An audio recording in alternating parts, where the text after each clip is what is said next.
mbese Yesu ajya anyitaho mu byago no mu mahoro,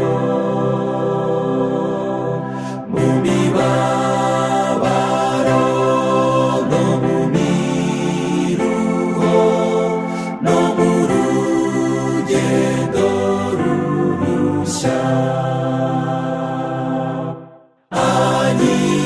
Anyitaho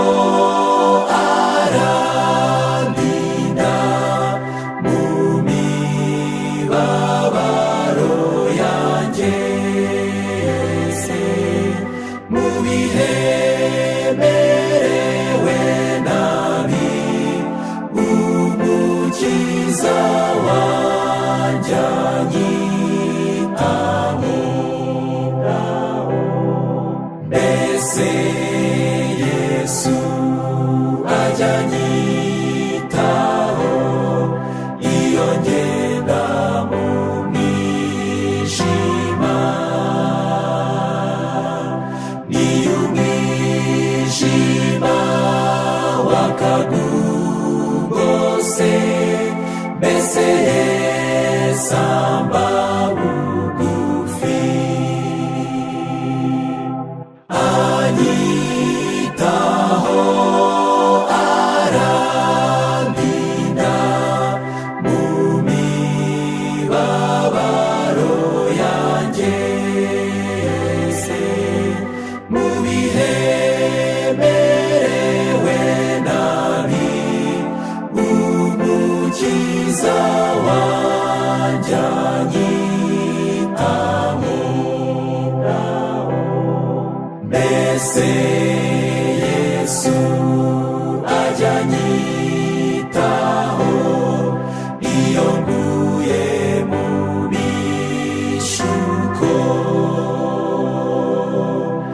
iyo mbabaye niyo mbogoza, mbese Yesu arantabara.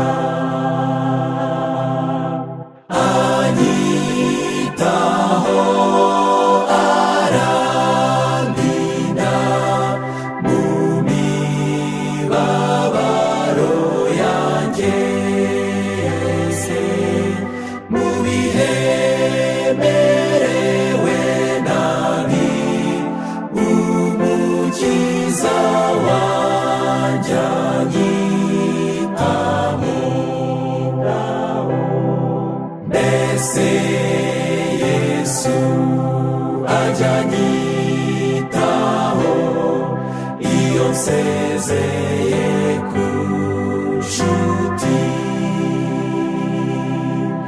iyo mbabazwa simpumurizwe, mbese Yesu aba abireba. Anyitaho arandinda mu mibabaro yanjye yose, mu bihe merewe nabi umukiza wanjye anyitaho.